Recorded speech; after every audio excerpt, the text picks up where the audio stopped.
Greetings everybody, it's Aidan here once again and welcome back to some Assetto Corsa. Now, in front of you here is the Ferrari F2004 which ASR released as version 1 last night. British time, they announced it at about 11:30. Don't know what that time was there or wherever you are, but anyway, it was late at night. I didn't notice it. I discovered it this morning and couldn't wait to get home from work. Which is a strange thing for me to say because of what car this is. This is the Ferrari F2004, and I am not a Ferrari lover. I'm not a Ferrari fan. I know, I know. Shh, I know. Around this time, I had sort of got bored with Formula One. I know the Mercedes thing. Yeah, it was a bit boring, but at least you'd got Hamilton and Rosberg going at it, whereas the Ferrari years it was mostly one guy. But I also say that the only two good looking Ferraris are the 458 and the 355. But I will admit that the 2004 Ferrari and the 2005 Ferrari were good looking cars. It doesn't pain me to say it, but you know, I say it. But anyway, let's stop mulling over who hates who and who doesn't like what. Let's consult the technical specs of this beast, and it was a beast. One of the most successful Formula 1 cars ever built. It won all but 3 races in the 2004 season. I think the Mercedes cars of 14, 15 and 16 were just as dominant, but not as dominant as the McLaren MP44, which is the most successful F1 car ever built that I'm aware of, winning all but 1 race. And the car brought to an end of the Ferrari Michael Schumacher dominance of the sport. It left the door open for the following year, which was the final year of the V10 era, for some guy called Fernando Alonso. Whatever happened to him? He never went far, did he? So, Ross Brawn and Rory Byrne were the chief designers on this project, as well as Aldo Costa, which is a guy I've never come across before. We have a 3-litre V10 engine that revs to approximately 19,000 RPM, which is just an insane amount. And all the numbers here, these are numbers you don't really see anymore, sort of 19,000 revs. We see 3-litre V10, and now we're on 1.6-litre V6s. I mean, my car's got a 1.6-litre engine. Yeah, that's technology for you. So we're in the dinosaur era here. Molded carbon fibre and honeycomb composite structure. Independent suspension, pushrod, activated torsion springs, front and rear. I don't know what that means either. Look at the dimensions. We are looking at 4.5 metres long, 1.7 metres wide, and about 96 centimetres tall. Now for the American audience, that is 179 inches long, 71 inches wide, and about 38 inches high. Giggity. Naturally aspirated, mid-mounted, rear-wheel drive car. 3-litre or 183 cubic inches of V10 madness. Limited slip diff gearbox with semi-automatic sequential gear shifting. 7 forward gears, 1 gear for reverse. 880 to 950 horsepower, 660 to 710 kilowatts. Weighed. This is the irony here. I'm reviewing an Italian car and I had spaghetti bolognese for dinner tonight. 605 kilos, which is about 1,300 pounds. Used Shell fuel, Shell lubricant. Carbon brake disc pads and calipers. Potenza, Bridgestone Potenza tyres. BBS racing wheels at 13 inches in diameter. Michael Schumacher, Rubens Barrichello are the 2 drivers. And, right, that's enough of the technical specs. Just put my iPad down there. And we can just look around the car and see it is pretty nice. Now, I've got to remember how to use the spinner in Assetto Corsa. That's how we move. Oh, yeah, okay, we can use the wheel. I mean, that is a nice shade of red, and all the textures just appear to be of a very high quality. I mean, you can see the detail in the tyres, the AMD logo. I mean, I'm zoomed right in, and there's no blur, there's no jaggedness. You can see the diffuser in the tray. The whole car is just neatly packaged, and I forget how how sleek and mad the cars looked. I mean, like zoomed right in on the old style Fiat logo there, the Olympus logo, the Vodafone logos, the Bridgestone logos. None of them are blurry. I mean, zoomed right in. They're very high quality. The little air deflectors on the front wing here, just a direct air. I'm not an aerodynamicist. I did do a lot of physics in university as part of my music technology degree, but yeah, this is stuff that makes my head hurt looking at these numbers. I think these cars produce somewhere in the region of about 3 tons of downforce, 3 metric tons of downforce, I should say. But this is the bit I find really cool, because you don't normally get to see the cars in this kind of what's the word, detail. I can't speak today. I'm sorry, but if you see these barge boards, you can't really see it on the white of the floor, but you see that it's jagged here. I didn't realise it did that. I don't know what kind of aerodynamic purpose that serves. Similarly, I don't understand what this sort of canard wing here does. Or, you know, I can see that deflects air around the side pods and things like that. But if you know anything about aerodynamics at all, let me know why that's jagged. Why is it not smooth? So you look at like a supersonic jet fighter, it's smooth. We've got Ruben's name there. Obviously Marlboro, the title sponsors. They still are, technically. They're just not allowed to put the logos on the car anymore. I think they stopped. It was like the year after they really came down hard on tobacco advertising. You see into the cockpit there.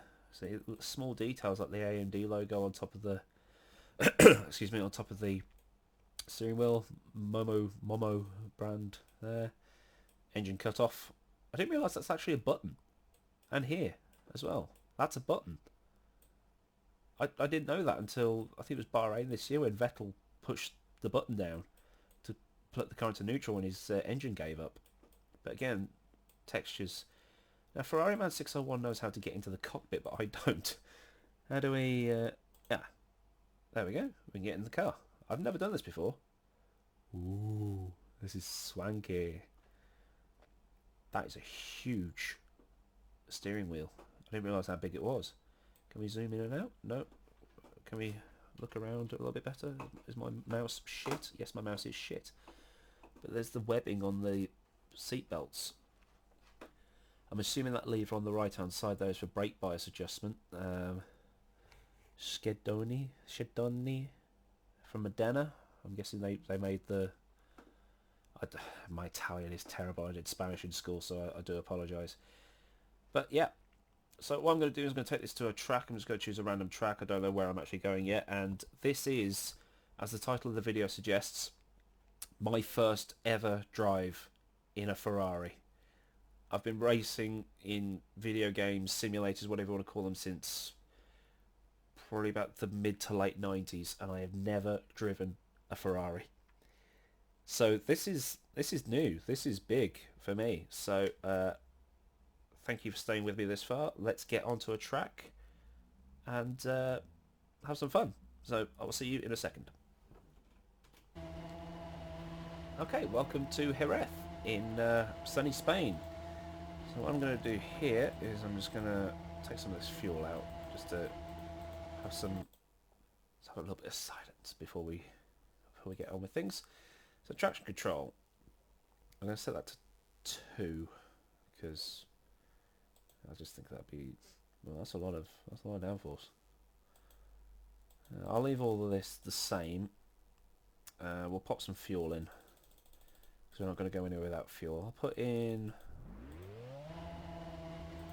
in 40 laps. That gives us way more than enough. So this is going to be my first ever drive in a Ferrari, ever.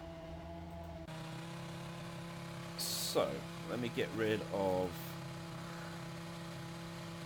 hide all apps. Where's that thing that tells me what my throttle inputs are?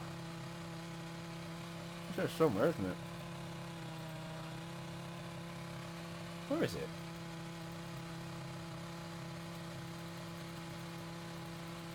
No. Oh, come on. Essentials, chat, tyres, leaderboard, stopwatch, audio, help, time, processing, force feedback, render, pedals. It was right there in front of me the whole time. And can I make that bigger, can I? I don't play enough Assetto Corsa. Right. So we've got our time ticking away. Traction control level, revs, gear, and off we toddle. Okay. Let's lose my virginity.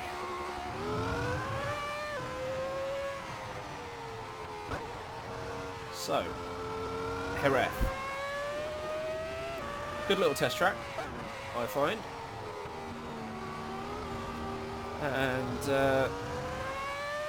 I know we're in Ruben's car, but it's where Michael had his little altercation with Jacques Villeneuve. And coincidentally, talking to Jacques Villeneuve, the ASR 96 Williams is another car that I reviewed, which can be found here.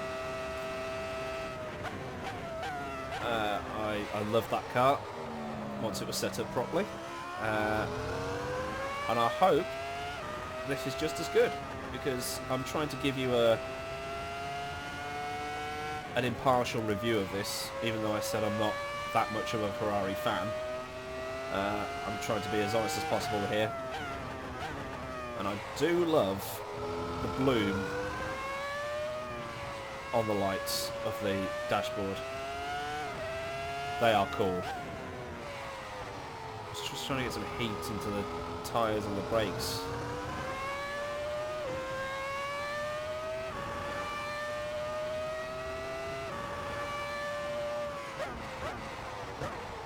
I forgot to put the there we go. Flip the mouse over. But you know, it's not trying to kill me yet.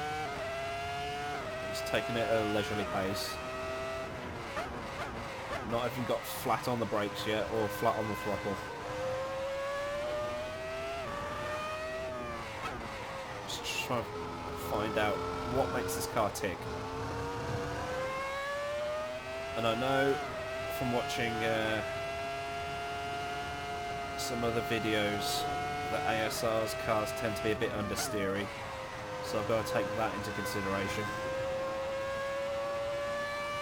Let's go full. Oh yes.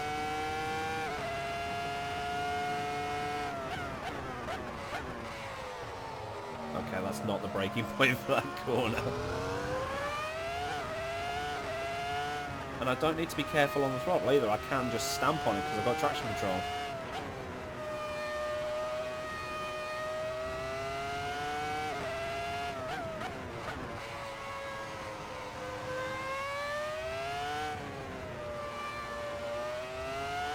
I do like Jerez. I like it even more when I don't crash. Oh bloody hell.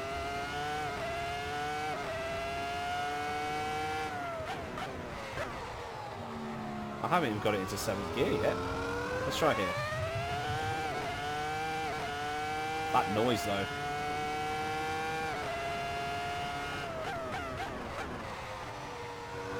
Okay, that was better into there.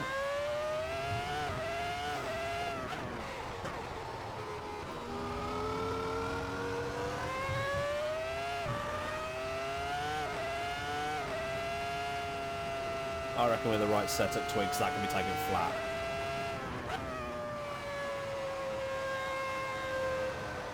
If you can confirm, please let me know.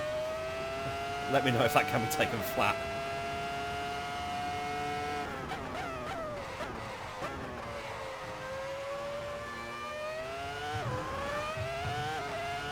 I keep trying to feed the throttle on. I've spent too much time in a V8 supercar.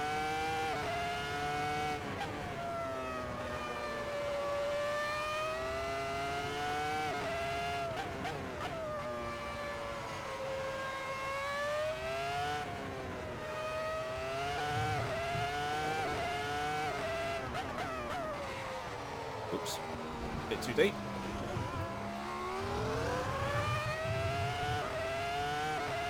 can hear the rumble of the traction control in the background. Sounds are quite detailed. You can hear my lava lamp rattling around on my desk.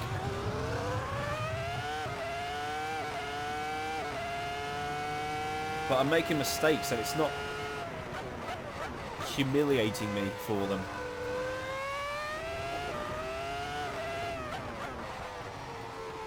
Whereas things like the VRC Williams hybrid car from 2015, I can't remember the actual name of the chassis number. That car does kill you if you get it wrong. Obviously no traction control on that. No traction control after 2007.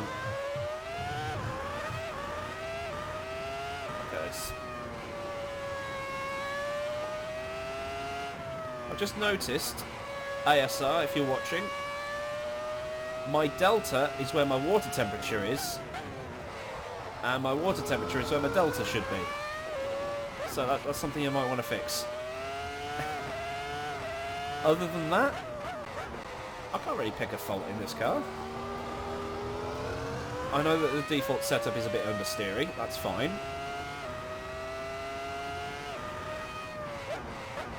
I don't expect to have my hand held when I get in a car. I've got to tweak the setup. That's not a problem. But, you know, that is the only little thing that's wrong with the car. Is that it says water temperature and then my delta. And then it says delta and then my water temperature. So that just needs changing. That's the only thing I can see wrong with it. So, back to El Pizzo, which is not the Spanish for pits. I'm going to put a bit more front wing on. And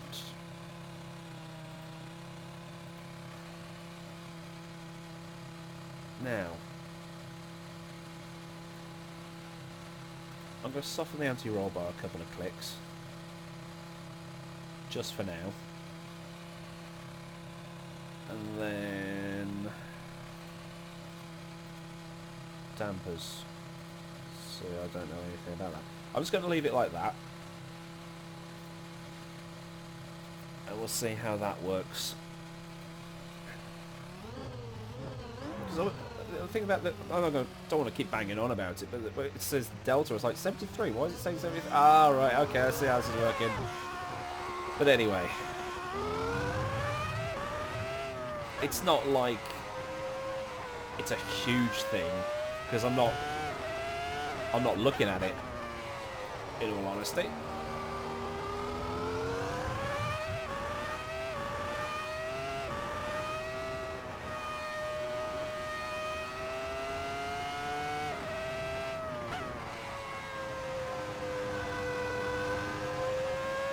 That feels a little bit better. I do love that light bloom, that's so cool. Just see it out the corner of my eye. It's quite immersive. I'm not a sucker for immersion, but you know, it does look good. Oh, fucking hell. I almost turned it to Gordon Ramsay.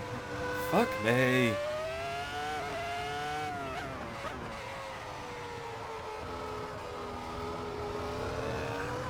Got a little bit better. I was going to say I've got a little bit better turning. I'm not a setup guru. I am not the king of setups. I am told that Michael didn't know how to set up a car. He was just that good that he could just work with what he had. It was Eddie Irvine that said that. Eddie Irvine is my kind of driver. No fucks to give.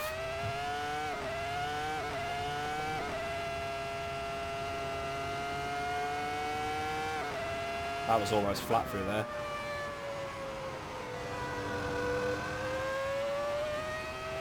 So I think the last thing I need to adjust on this car is the gear ratios, but I'm not racing, so...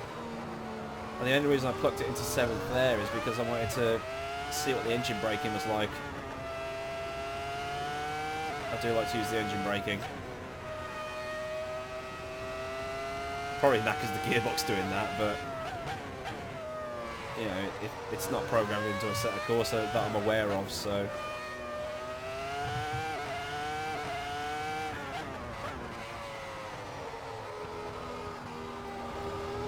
A little bit of understeer still.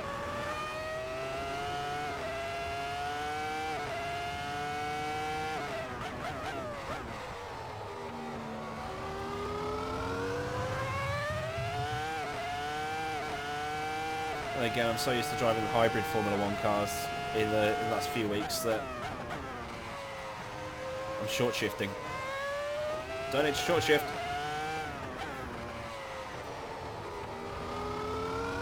I'm holding my breath through some of these corners. I don't know why I do it. Flat. It can be done. I withdraw my earlier question of, is that flat? And then I went and ballsed it up through that second part.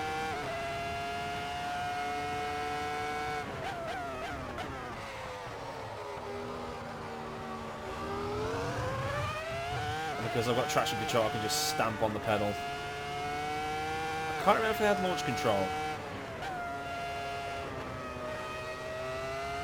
Oh shit.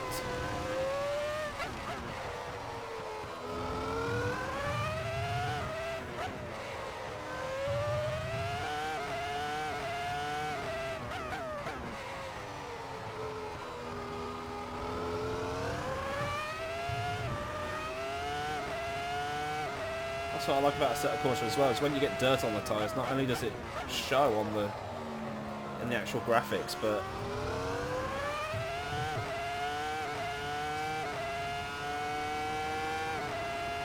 you do lose grip momentarily.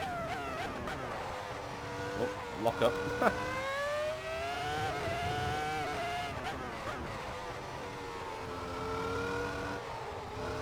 Oh, come on.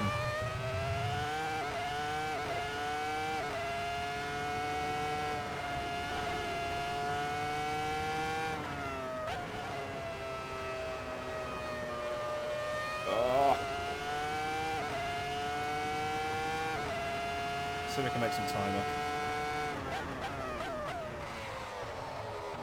Now, how aggressive do I have to be on the brakes to get the tyres to lock up on this?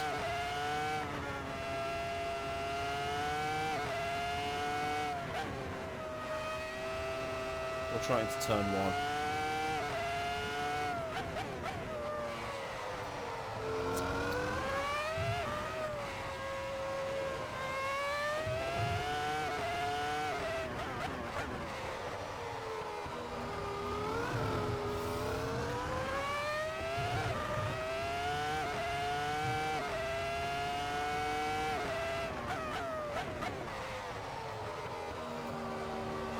Wide line? Why not? I'm just trying to let you hear the noise of this engine. Force feedback's trying to wrestle the wheel out of my hands. Good workout though. Oh dear. Sausage curb.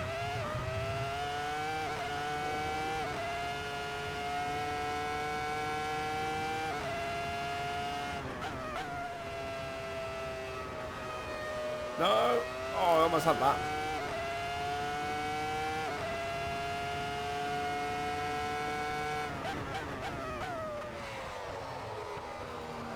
Bit too deep into that corner as well. That was where he hit Villeneuve. That's 5th, not 4th.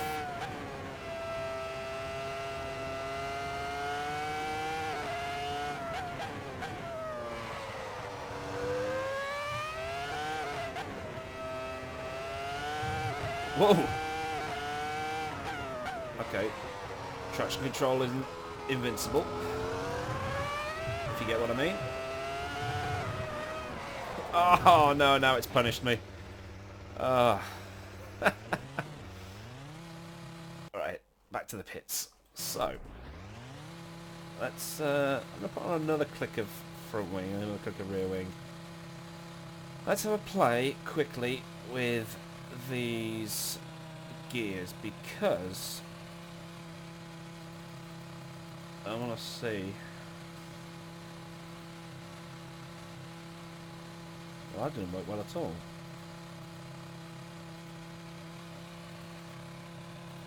Let's bring it all down by 2 clicks.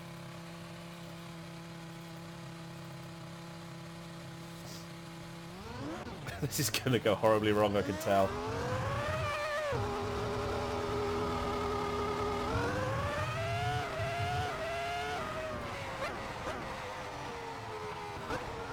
See what I mean?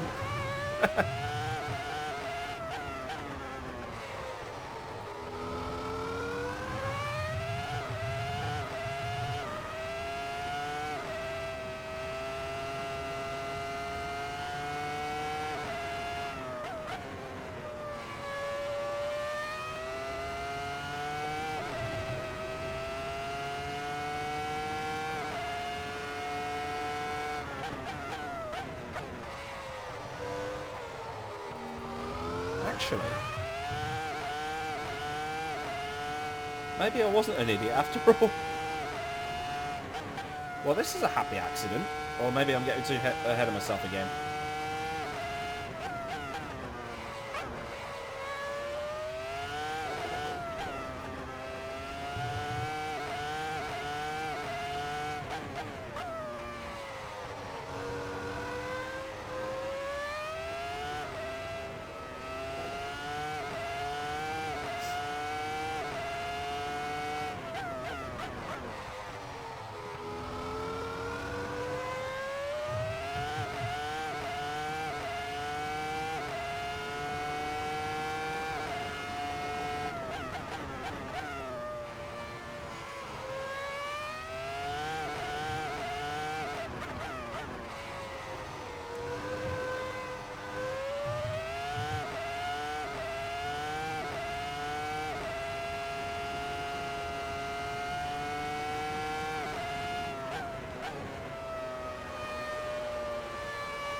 Okay, so changing the gears has made me go quicker.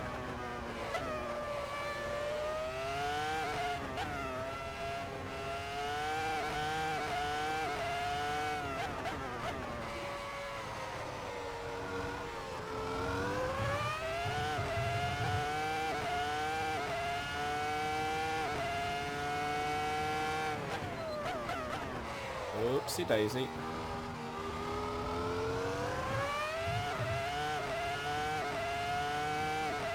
Even with that mistake, I went 3/10 faster than my best lap. Oh, there's a lock-up.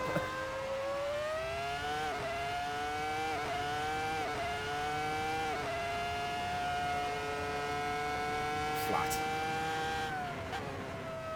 6 maybe needs to be a bit longer.